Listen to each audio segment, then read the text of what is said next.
मैं अभिषेक आज की क्लास में आपका स्वागत करता हूँ। आज की क्लास में हम लोग पढ़ेंगे vocabulary for banking and SSC first and then after kinds of pronoun. लेकिन आज की क्लास शुरू करने से पहले मैं आप लोगों से कुछ प्रश्न पूछना चाहूँगा। क्या हम लोग एक बहुत बड़ी बिल्डिंग की कल्पना भी कर सकते हैं अगर इसकी बेस मजबूत ना हो तो? नहीं ना। तो जिस तरह से एक बड़ी बिल्डिंग खड़ी करने के लिए उसके बेस मजबूत होने चाहिए, इन द सेम वे ठीक उसी प्रकार अगर हम इंग्लिश में डेप्थ नॉलेज चाहते हैं तो उसके लिए बेस मजबूत होनी चाहिए। And parts of speech is the base for English.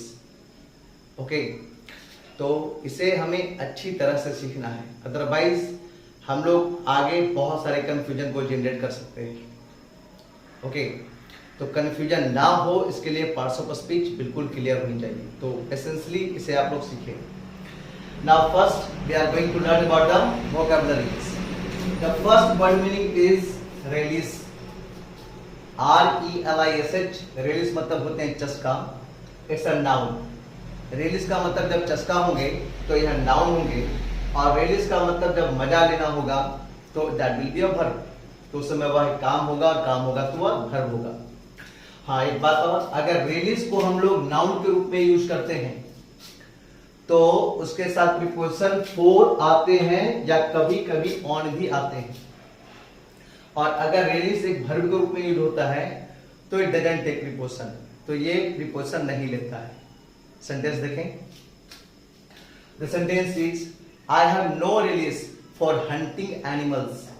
I have no relish, मुझे कोई शौक नहीं है, मेरा कोई चस्का नहीं है, फॉर हंटिंग एनिमल्स, जानवरों का शिकार करने का। Okay, the next is inaugurate. अगला है इनॉग्रेट। इनॉग्रेट का मतलब होते हैं उद्घाटन करना। ओके, उद्घाटन करना चूंकि एक काम है तो इट्स अ वर्ब, यह वर्ब है। Okay, the minister is called to inaugurate the shop. The minister is called मतलब मंत्री को बुलाया गया है to inaugurate the shop, shop को, दुकान को इनॉग्रेट करने के लिए उसका उद्घाटन करना। The next is inauguration.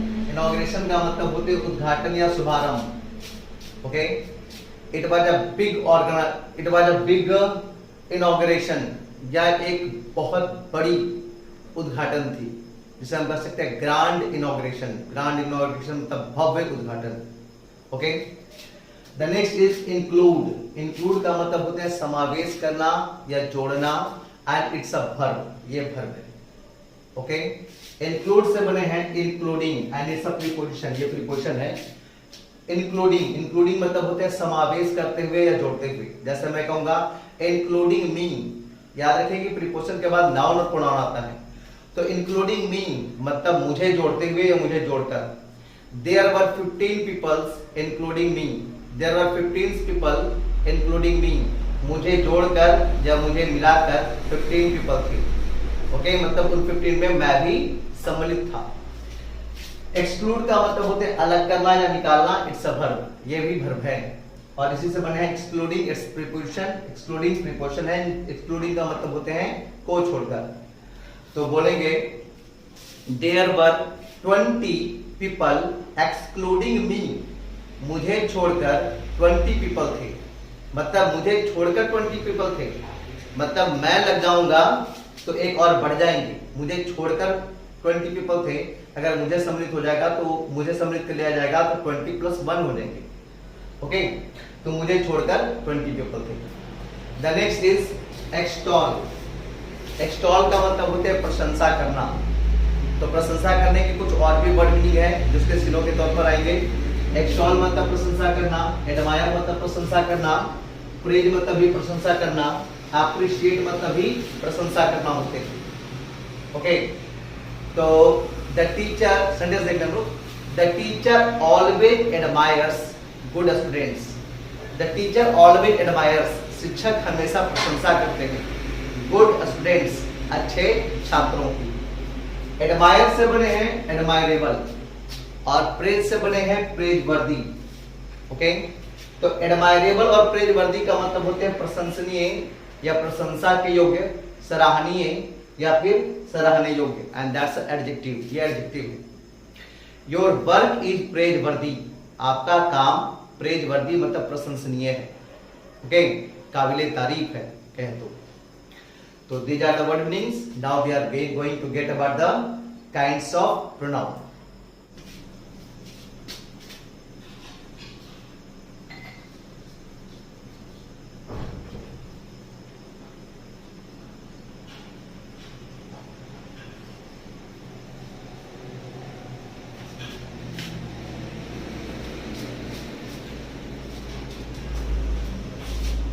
The first kinds of pronoun is personal pronoun.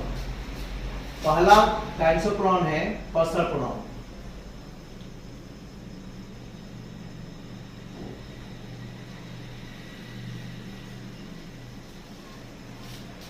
What is this personal pronoun? ये personal pronoun होते क्या है? तो जानिए कि वैसे pronoun जो तीनों persons में यूज होते हैं पर्सनल प्रोनाउंस कहलाते हैं। तीनों पर्सन्स कहने का मतलब फर्स्ट पर्सन, सेकंड पर्सन और थर्ड पर्सन। तो वे प्रोनाउन जो फर्स्ट पर्सन, सेकंड पर्सन और थर्ड पर्सन इन तीनों पर्सन्स में यूज होते हैं वो कहलाते हैं personal pronoun, okay.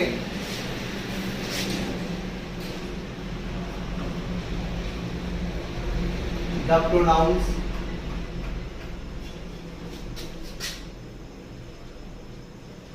which are used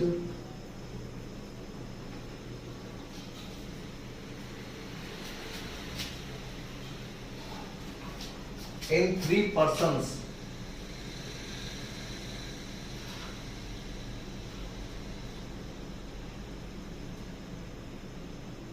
first person,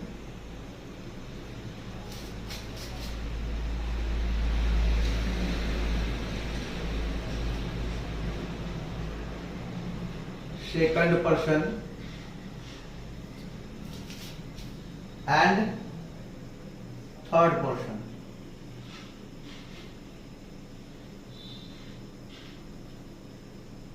are called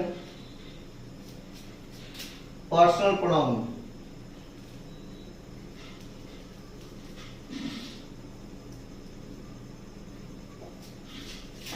आपने लिखा है द प्रोनाउंस मतलब वैसे प्रोनाउंस या वे प्रोनाउंस विच आर यूज्ड जिनका उपयोग किया जाता है इन थ्री पर्सन्स, तीन पर्सन्स में, तीनों पर्सन्स में। कौन से तीन पर्सन्स? फर्स्ट पर्सन्स में, सेकंड पर्सन में और थर्ड पर्सन में। वैसे प्रोनाउन जिनका उपयोग तीन persons, first person, second person और थर्ड पर्सन में किया जाता है आर कॉल्ड पर्सनल प्रोनाउंस, उन्हें पर्सनल प्रोनाउंस कहते हैं, ठीक है। अब ये फर्स्ट पर्सन, सेकंड पर्सन और थर्ड पर्सन क्या है? तो इंग्लिश में पर्सन तीन होते हैं, फर्स्ट पर्सन, सेकंड पर्सन और थर्ड पर्सन। आइए इसको थोड़ा डिटेल में समझें। First person,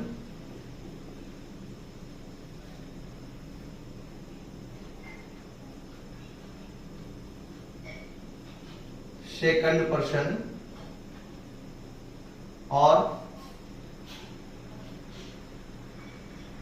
third person.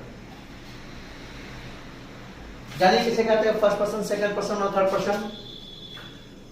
तो the speaker is called first person, the listener is called second person and one that is talked of is called third person. मतलब वक्ता जो बोलने का काम करे कहलाता है फर्स्ट पर्सन, श्रोता जो सुनने का काम करे वो कहलाता है सेकंड पर्सन, और जिसकी चर्चा हो one that is talked of, talk of मतलब होता है चर्चा होना, तो one that is talked of is called third person, और वह जिसकी चर्चा होती है वो कहलाता है थर्ड पर्सन। जैसे मैंने तुमसे कहा कि वह बीमार है, तो मैंने तुमसे कहा कि वह बीमार है, इसमें बोलने वाला, कहने वाला मैं हूं, मैं हूंगा फर्स्ट पर्सन। तुमसे कहा, सुनने वाले आप हो तो आप हो जाओगे सेकंड पर्सन। चर्चा उसकी हुई कि वह बीमार है तो वह हो जाएंगे थर्ड पर्सन, ओके। तो ये फर्स्ट पर्सन, सेकंड पर्सन और थर्ड पर्सन को सिंगुलर और प्लूरल में डिवाइड किया गया है। इनमें कुछ सिमिलर है और कुछ प्लूरल है। सिमिलर एक वचन, द्विवचन, सॉरी एक वचन, बहुवचन। तो one that shows one person और थिंग इज कॉल्ड सिमिलर। वह जो एक व्यक्ति वस्तु को दर्शाए, एक व्यक्ति या एक वस्तु को दर्शाए, वो कहलाएगा similar. Why one that shows more than one persons और more than one things are called, sorry is called plural. तो वह जो एक व्यक्ति एक वस्तु को दर्शाए वह सिमिलर कहलाएगा, जबकि वह जो एक से अधिक व्यक्ति एक से अधिक वस्तु को दर्शाए वो कहलाएगा प्लूरल। तो फर्स्ट पर्सन में सिमिलर होते हैं आई और प्लूरल होते हैं इसके बी। आई मतलब मैं एक व्यक्ति, इससे सिमिलर की कैटेगरी में। बी मतलब हम लोग जितने भी लोग हैं सब आ गए इसमें। तो it shows more than one person, ये मोर देन वन पर्सन को दर्शा रहे हैं, तो that's why it's a plural, ये प्लूरल हो गए। सेकंड पर्सन में है सिमिलर में भी यू और प्लूरल में भी यू। अब ऐसा क्यों? अगर सेकंड पर्सन में सिमिलर में यू है तो इस यू का मतलब होता है तुम या आप। यहां पर आप या तुम एक व्यक्ति है, जैसे ये सिमिलर। जबकि इस यू का मतलब होता है आप लोग या तुम लोग, आप लोग एक से अधिक व्यक्ति हो गए, that's why it is plural. Third person में आएंगे he, she, it and name. Name मतलब कोई भी नाम, and it's plural is they. तो आप समझे कि नेम मतलब नाम, और जो नाम होता है वो तो नाम होता है। तो इस नेम को अगर छोड़ दिया जाए तो बाकी प्रोनाउन है ही मतलब लड़के के लिए वह, सी मतलब किसी लड़की के लिए वह, इट मतलब कोई निर्जीव वस्तु या, और ये सारे एक को दर्शा रहे हैं, सिंगुलर हैं। दे मतलब वे लोग एक से अधिक को दर्शाएंगे, that's why it is plural. वैसे नेम तो नाउन है, ठीक है, नेम मतलब किसी भी व्यक्ति का नाम या कोई भी नाम, तो वह नाउन होंगे, बट थर्ड पर्सन के सिमिलर में आते हैं। ओके, तो फर्स्ट पर्सन, सेकंड पर्सन और थर्ड पर्सन, इनमें जो प्रोनाउन यूज हो रहे हैं ये सारे पर्सनल प्रोनाउन हैं। तो इसमें I, we, you, they, he, she, it, ये सारे पर्सनल प्रोनाउन हैं। नेम नहीं, नेम तो नाउन है, बाकी सारे पर्सनल प्रोनाउन। ओके, तो जो तीनों पर्सन्स में यूज हो वो प्रोनाउन पर्सनल प्रोनाउन कहलाते हैं। ओके, अब यहां पर सबकी पार्टिकुलर अपनी अपनी एक फैमिली है। अगर आई है तो आई की भी अपनी एक फैमिली है, बी है तो बी की भी अपनी एक फैमिली है, यू की भी अपनी एक फैमिली है, ही, सी, इट और दे की भी अपनी अपनी अलग अलग फैमिली है। आप कुछ यूं समझें, आप किसी पार्टी में गए, मोहन नाम के व्यक्ति से आपकी दोस्ती हुई, वहां मिलना हुआ, दोस्ती हुई, तो क्या मोहन ही अकेला अपनी फैमिली में है? नहीं ना। जब आप मोहन के घर पे जाओगे तो मोहन के पिताजी होंगे, कोई मोहन के माताजी होंगी, कोई मोहन का भाई होगा, कोई मोहन की बहन होगी, हो सकता है कोई मोहन की वाइफ होगी। तो जब आप उसके घर में जाओगे तो कुछ और भी लोगों से इंट्रोड्यूस होगे ना। तो in the same way we are going to these pronouns. अब हम लोग इन प्रोनाउंस पे चल रहे हैं। कहिए कि हम लोग इन प्रोनाउंस की फैमिली को अब जानने जा रहे हैं। अब हम लोग वेट करेंगे आई की तरफ, बी की तरफ, यू की तरफ, दे की तरफ, जानेंगे इसके फैमिली को। Okay, right out. तो जैसा कि अभी हमने बताया, अब हम इन सभी पर्सनल प्रोनाउन को पार्टिकुलरली जानने जा रहे हैं। ठीक है, सारे पर्सनल प्रोनाउन के जो भी पर्सनल प्रोनाउन अभी हम लोगों ने लिखे, I, we, you, he, she, it और दे, ये सारे अपने नॉमिनेटिव केस में होते हैं।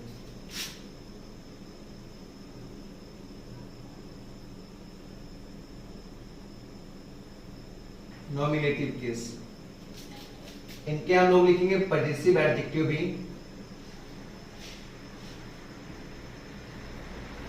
Possessive adjective, objective case, objective case, इसे ऑब्जेक्ट केस भी कहा जाता है। पजेसिव प्रोनाउन,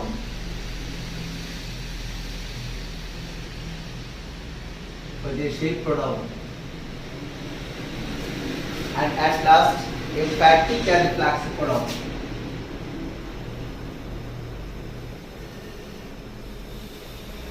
emphatic या फिर आप इसे कहें रिफ्लेक्सिव। एम्फैटिक या रिफ्लेक्सिव प्रोनाउन। ओके, तो जानिए नॉमिनेटिव केस क्या होंगे। सभी पर्सनल प्रोनाउन जो हम लोगों ने लिखे थे वो अपने नॉमिनेटिव केस में थे। सबसे पहले फर्स्ट पर्सन को लोग देखते हैं। फर्स्ट पर्सन में सिमिलर है आई। आई का पॉजिटिव एडजेक्टिव होता है माई। आई का ऑब्जेक्ट केस होगा मी। आई का पॉजिटिव प्रोनाउन हो जाएंगे mine, MINE।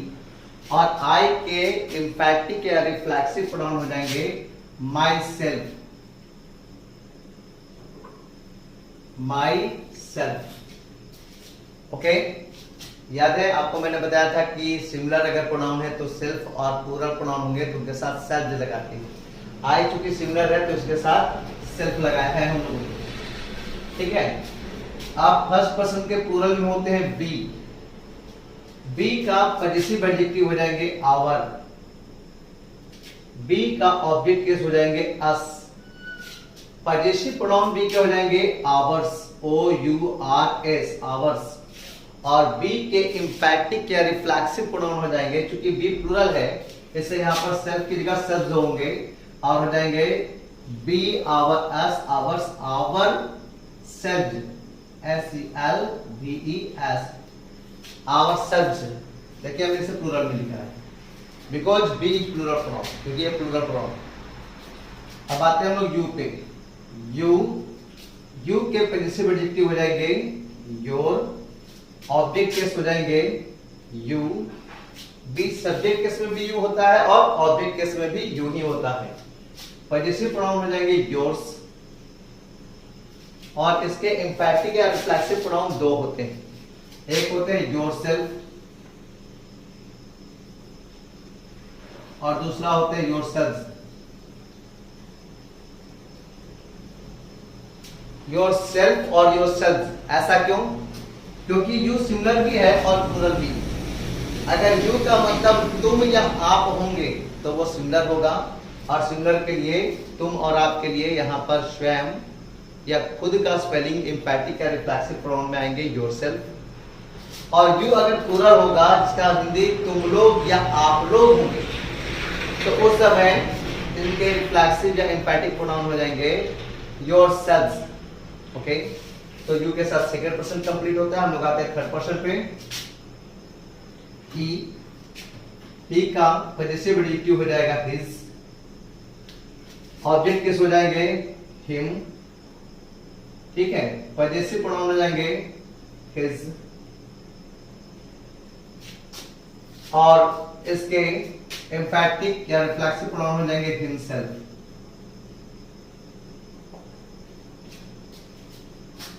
Okay, now he के बाद सी। सी के पॉजिटिव एडजेक्टिव हो जाएंगे her. Object is her. Positive pronoun hers. Emphatic या रिफ्लेक्सिव प्रोनाउन हो जाएंगे herself.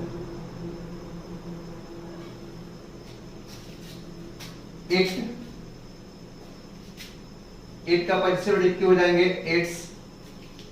Object case it. Positive pronoun नहीं होते इसके, और एम्फैटिक या रिफ्लेक्सिव प्रोनाउन हो जाएंगे इटसेल्फ। दे, प्लूरल में दे, तो दे के positive adjective their. Object case them. Positive pronoun theirs।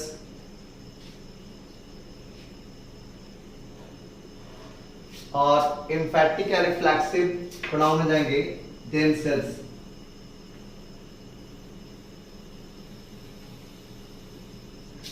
एक और होते हैं वन। ओके, तो वन को हम लोग लिख लेते हैं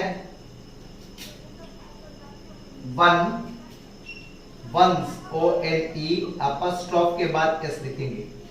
यहां देखिए इट्स में अपॉस्ट्रोफ एस नहीं है, सिर्फ एस है, जबकि वंस में अपॉस्ट्रोफ एस होता है। इस बात को ध्यान में रखेंगे आप।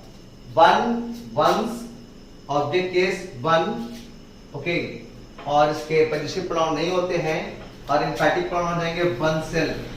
ONESELF, oneself, ONESELF, one self.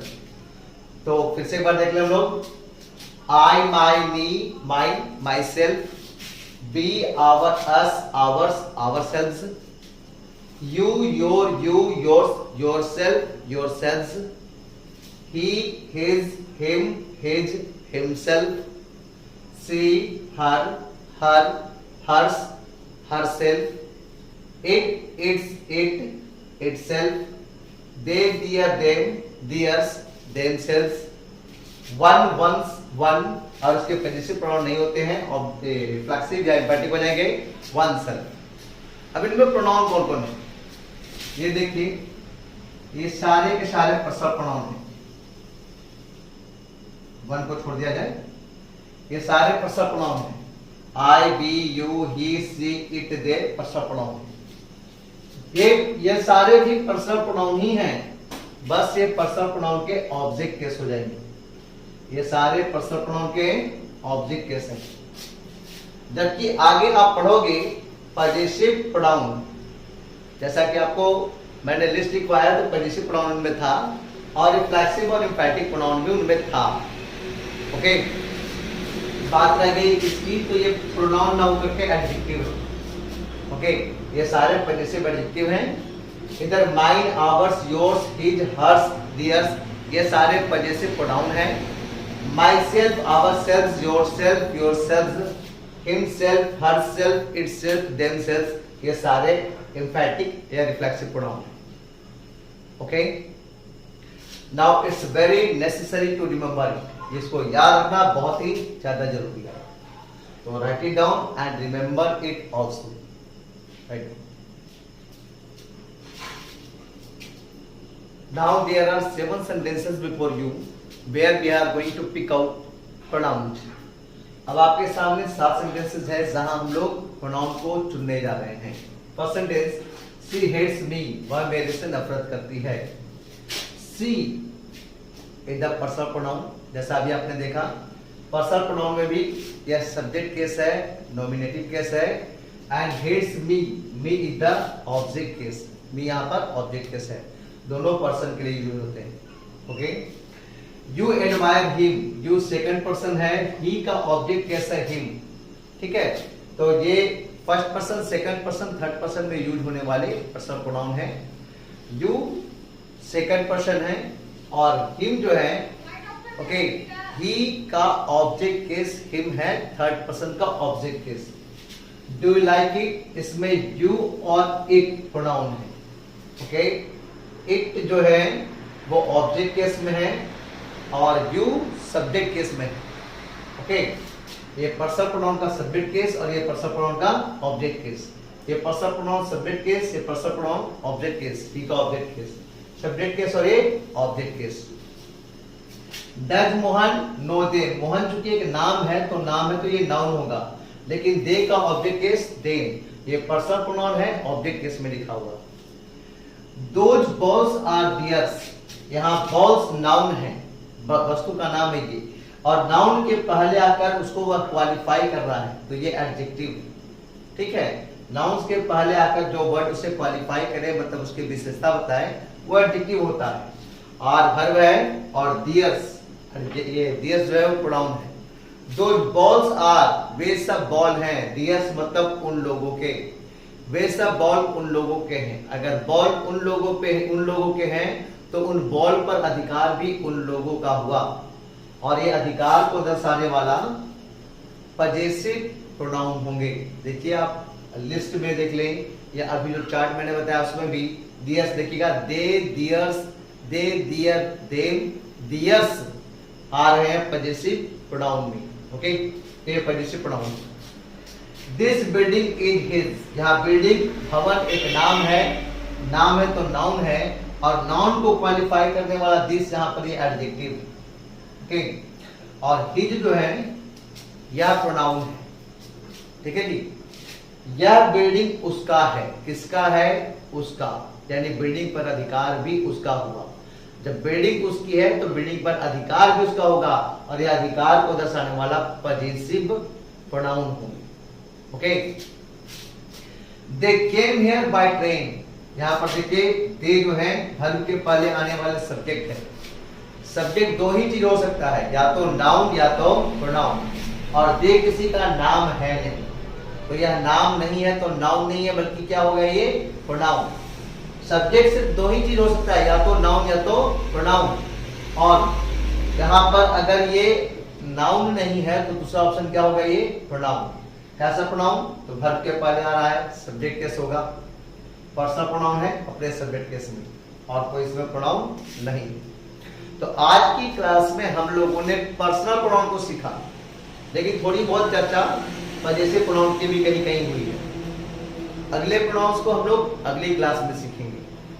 Okay, आज की क्लास आपको कैसी लगी आप कमेंट सेक्शन में बताएंगे। If you have any question you must ask in the comment box. अगर कोई क्वेश्चन भी है आपको कुछ समझ में ना आया हो तो आप पूछें। And if you like the videos, if you like the classes, kindly subscribe my channel and like the video. That's all. Thank you.